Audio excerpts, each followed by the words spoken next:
33واں سبق۔ ہر سبق کی طرح اس سبق میں انشاءاللہ العظیم 5 باتیں پڑھی جائیں گی۔ نمبر 1 قرآن کریم کی آیات، نمبر 2 حدیث، نمبر 3 عقیدہ، نمبر 4 مسئلہ، نمبر 5 دعا۔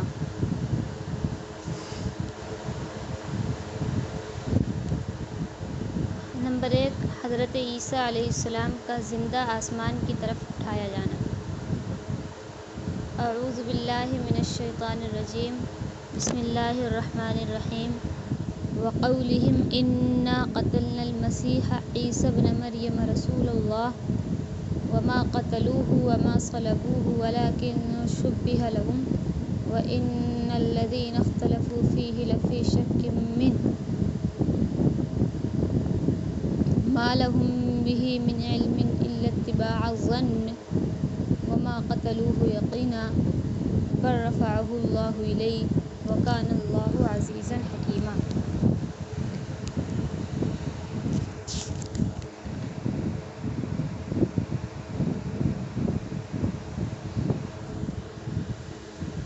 وقولهم إنا قتلنا المسيح عیسی ابن مریم رسول اللہ، اور یہ کہا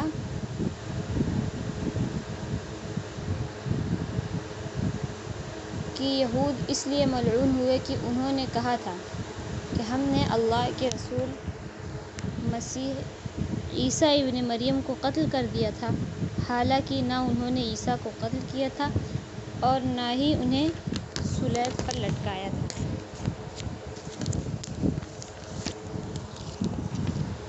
یعنی سولی پر نہیں چڑھایا تھا، بلکہ انہیں اشتباہ ہو گیا تھا، شک ہو گیا تھا۔ جن لوگوں نے اس بارے میں اختلاف کیا ہے وہ دراصل شک کا شکار ہیں، ان کے پاس اس معاملے میں کوئی یقینی علم نہیں ہے، بلکہ یہ لوگ محض گمان کی پیروی کر رہے ہیں۔ یقیناً انہوں نے حضرت عیسیٰ علیہ السلام کو قتل نہیں کیا، بلکہ اللہ نے انہیں اپنے پاس اٹھا لیا تھا، اور اللہ غالب بڑی حکمت والا ہے۔ حضرت عیسیٰ علیہ السلام کو آسمان پہ زندہ زمین سے اٹھایا گیا ہے، اور قیامت کے قریب انہیں آسمان کی طرف سے نازل کیا جائے گا۔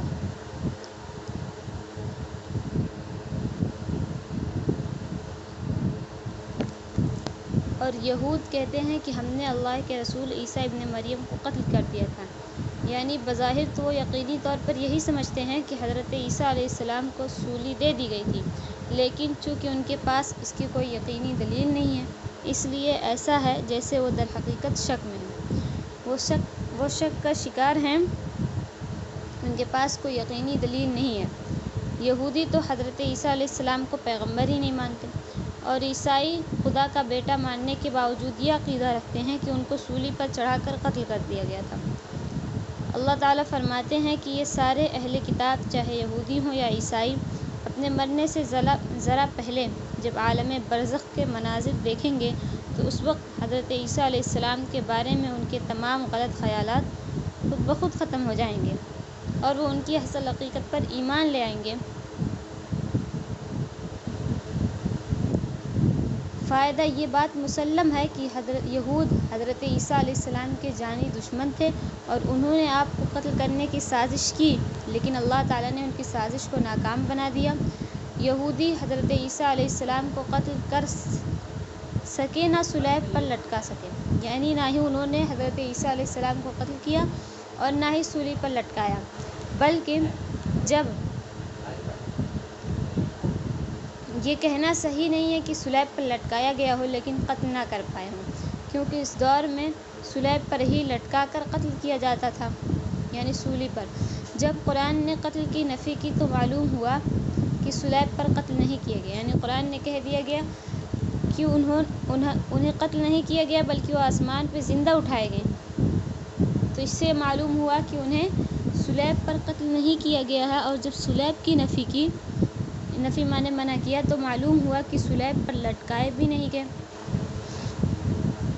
نمبر 2 حضرت عیسیٰ علیہ السلام کا آسمان سے نزول۔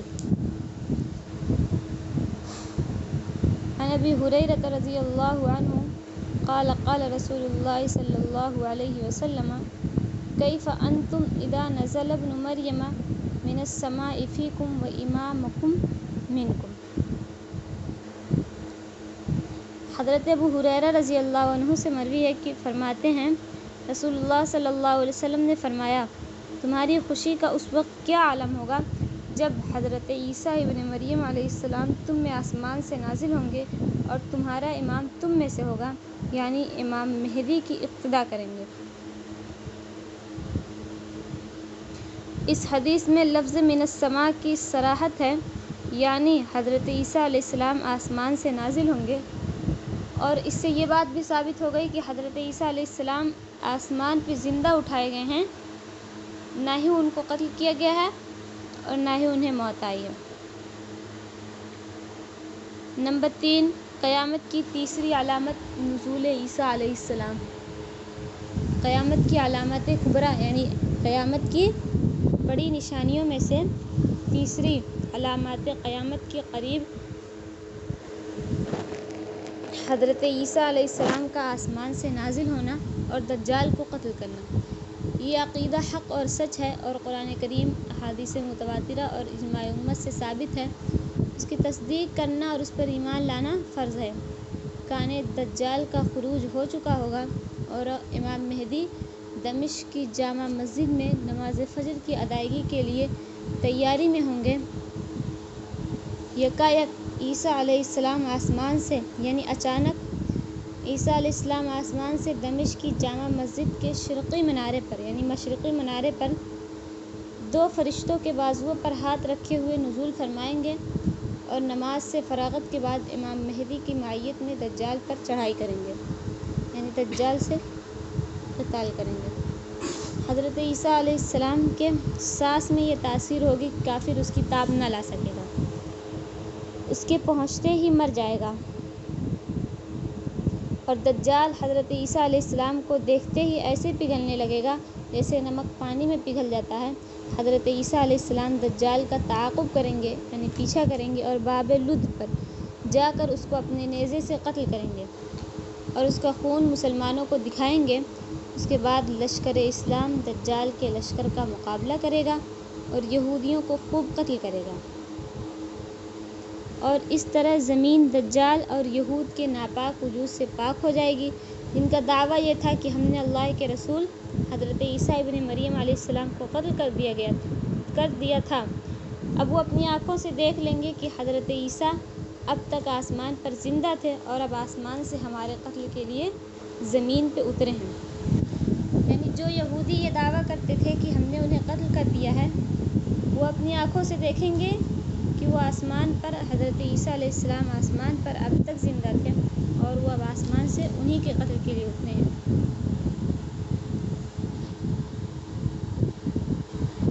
فائدہ: حضرت عیسیٰ علیہ السلام اور امام مہدی علیہ الرضوان 2 الگ الگ شخصیات ہیں۔ ظہور مہدی اور نزول عیسیٰ ابن مریم کے بارے میں جو احادیث آئی ہیں، ان سے یہ امر روز روشن کی طرح واضح ہے کہ حضرت عیسیٰ علیہ السلام اور امام مہدی 2 علیحدہ شخصیت ہیں۔ صحابہ اکرام اور تابعین اعظام کے وقت سے لے کر اس وقت تک کوئی اس کا قائل نہیں ہوا کہ نازل ہونے والا مسیح اور ظاہر ہونے والا مہدی ایک ہی شخص ہوں گے، کیونکہ حضرت عیسیٰ ابن مریم نبی اور رسول ہیں اور امام مہدی امت محمدیہ کے خلیفہ ہوں گے۔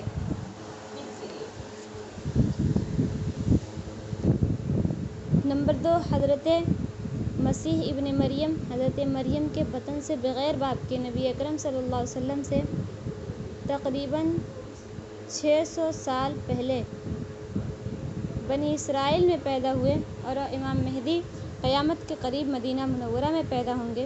ان کے والد کا نام عبداللہ ہوگا۔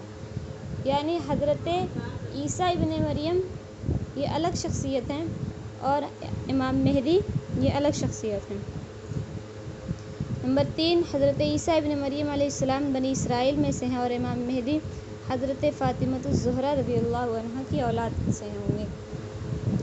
شبہ: ایک روایت میں آیا ہے کہ لا مہدی الا عیسی ابن مریم، کہ حضرت عیسیٰ ابن مریم علیہ السلام کے علاوہ کوئی مہدی نہیں ہے۔ اس روایت سے بظاہر یہ معلوم ہوتا ہے کہ حضرت عیسیٰ ابن مریم علیہ السلام اور حضرت مہدی دونوں ایک ہی شخص ہیں۔ اس کا جواب یہ ہے کہ یہ روایت محدثین کے نزدیک ضعیف اور غیر مستند ہے، جیسا کہ حافظ ابن حجر نے فتح الباری شرح صحیح البخاری جلد نمبر 6 صفحہ نمبر 385 میں اس کی تصریح کی ہے۔ نمبر 2، یہ روایت ان بے شمار احادیث صحیحہ اور متواترہ کے خلاف ہے جن سے حضرت عیسیٰ علیہ السلام اور امام مہدی کا الگ الگ شخصیت ہونا خوب ظاہر ہے، اور متواتر کے مقابلے میں ضعیف اور منکر روایت معتبر نہیں ہوتی، یعنی یہ روایت صحیح نہیں ہے۔ نمبر 4، مسئلہ گفتگو سے متعلق سنن اور آداب۔ اللہ تعالیٰ کا ارشاد ہے وَقُولُوا لِلنَّاسِ حُسْنًا، لوگوں سے اچھے طریقے سے بات کیا کرو۔ حضرت عبد الرحمن بن ابی قراد رضی اللہ عنہ فرماتے ہیں کہ آپ صلی اللہ علیہ وسلم نے فرمایا، جو شخص اس بات کو پسند کرتا ہے کہ اللہ تعالیٰ اور اس کے رسول صلی اللہ علیہ وسلم سے محبت کرے، یا اللہ تعالیٰ اور اس کا رسول صلی اللہ علیہ وسلم اس سے محبت کریں، تو اسے چاہیے کہ جب بات کرے تو سچ بولے، جب اس کے پاس کوئی امانت رکھے تو اس کو واپس مانگنے پر اسے ادا کرے، اور اپنے پڑوسی کے ساتھ اچھا سلوک کرے۔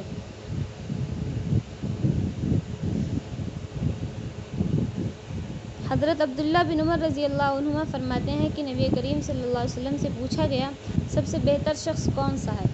آپ صلی اللہ علیہ وسلم نے فرمایا، جس کا دل مخموم ہو اور زبان سچ بولتی ہو۔ صحابہ رضی اللہ عنہم نے عرض کیا کہ سچی زبان والا تو ہمیں معلوم ہے، لیکن یہ مخموم دل والے سے کیا مراد ہے؟ آپ صلی اللہ علیہ وسلم نے فرمایا، مخموم دل والے سے مراد ایسا پرہیزگار اور پاک صاف شخص ہے جس کے دل میں نہ گناہ ہو، نہ بغاوت ہو، نہ کسی سے کینہ اور نہ کسی کے ساتھ حسد ہو۔ حضرت سفیان بن عبداللہ ثقفی رضی اللہ عنہ فرماتے ہیں کہ میں نے عرض کیا، اے اللہ کے رسول، میرے بارے میں آپ کو کس چیز کا زیادہ ڈر ہے؟ آپ صلی اللہ علیہ وسلم نے اپنی زبان مبارک کو پکڑ کر فرمایا، اس کا، یعنی انسان کو اپنی گفتگو میں بہت زیادہ محتاط رہنا چاہیے۔ یہ گفتگو سے متعلق سنن ہے، یعنی لوگوں سے اچھے طریقے سے باتیں کرنا، اور سچ بولنا۔ اگر کسی کے پاس کوئی امانت رکھی ہو تو اسے مانگنے پر واپس ادا کر دینا، اور اپنے پڑوسی کے ساتھ اچھا سلوک کرنا۔ اور سب سے بہتر شخص وہ ہے جو زبان سے سچ بولنے والا ہو، اور دل میں نہ گناہ ہو، نہ بغاوت، نہ کسی سے کینہ اور نہ کسی کے ساتھ حسد۔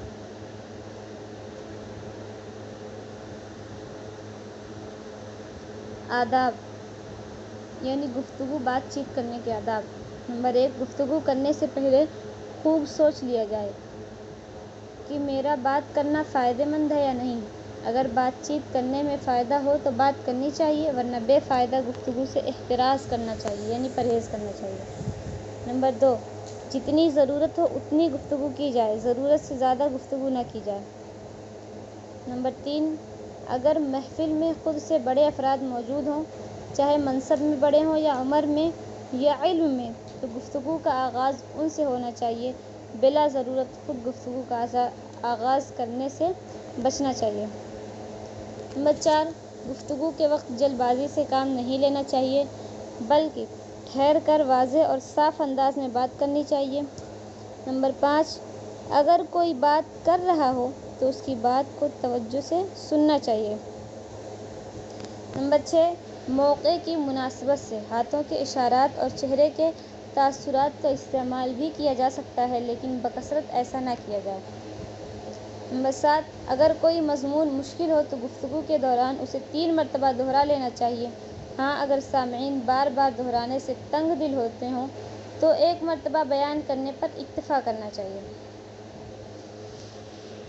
نمبر 8، گفتگو میں ہمیشہ سچ بولنے کا اہتمام کریں۔ اپنی بات کو پختہ کرنے کے لیے اور سامنے والے شخص کو نیچے دکھانے کے لیے کبھی بھی جھوٹ نہ بولیں۔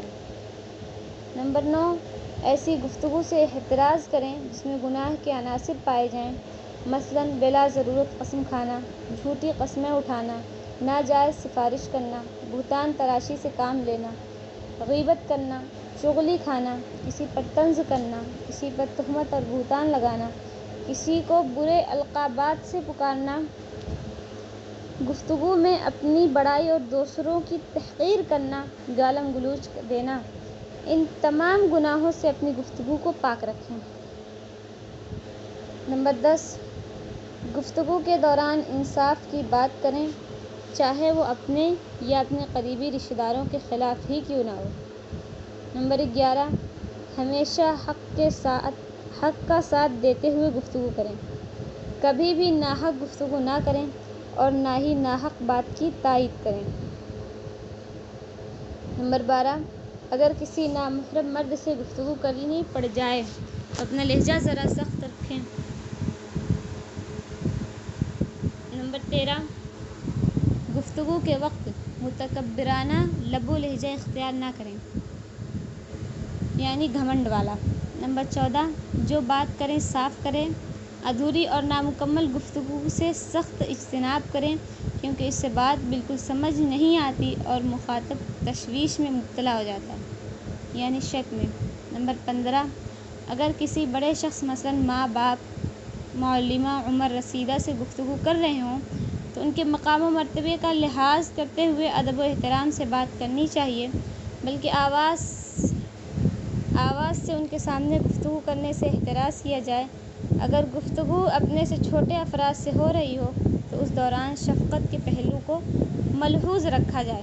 نمبر 16، اپنی گفتگو کے دوران کسی فاسق فاجر شخص کی تعریف نہیں کرنی چاہیے، کہیں ایسا نہ ہو کہ اس شخص کی تعریف سننے والے افراد اس شخص کے بارے میں نرم گوشہ رکھ کر اس کی اتباع شروع کریں۔ نمبر 17، جب دو افراد گفتگو کر رہے ہوں تو ان کی بات سننے کے لیے ٹوہ میں نہیں پڑنا چاہیے اور نہ ہی ان کی گفتگو میں اپنی بات کرنی چاہیے۔ نمبر 18، جب کوئی گفتگو کر رہا ہو تو اس کی بات مکمل سنے بغیر نہ جواب دینا چاہیے اور نہ ہی درمیان میں بات کاٹنی چاہیے، بلکہ مکمل گفتگو سن کر ہی جواب دینا چاہیے۔ نمبر 19، اپنی رازداری کی باتوں کو دوسرے کے سامنے نہیں کرنی چاہیے، خواہ سامنے والا شخص ہمدرد ہی کیوں نہ نظر آتا ہو۔ بعض مرتبہ اس سے بڑے نقصان اٹھانا پڑتے ہیں۔ نمبر 20، گفتگو کرتے وقت اس بات کا لحاظ رکھنا بہت ضروری ہے کہ بات موقع کی ہو۔ اگر کوئی بات موقع محل کے مطابق نہ ہو تو اس وقت کرنے سے اجتناب کریں بلکہ موقع کا انتظار کریں۔ نمبر 5، دعا، اچھا سلوک کرنے والے کے لیے دعا۔ جزاک اللہ خیرا، اللہ تعالیٰ تجھے اس سلوک کا اچھا بدلہ دے۔ جزاک اللہ خیرا۔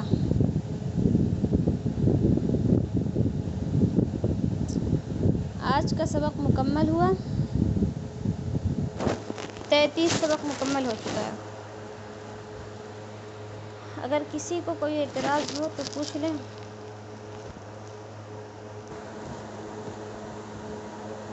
جی ٹھیک ہے، ماشاءاللہ سب کو سمجھ میں آ گیا ہے۔ اب انشاءاللہ آئندہ سبق کل ہوگا۔ السلام علیکم ورحمۃ اللہ وبرکاتہ۔ یہ ملحوظ کیا ہوتا ہے؟ کہاں پڑھی ہوں؟ یہاں پر گفتگو اپنے سے چھوٹی افراد سے ہو رہی ہو تو اس دوران شفقت کے پہلو کو ملحوظ رکھا جائے۔ نمبر 15،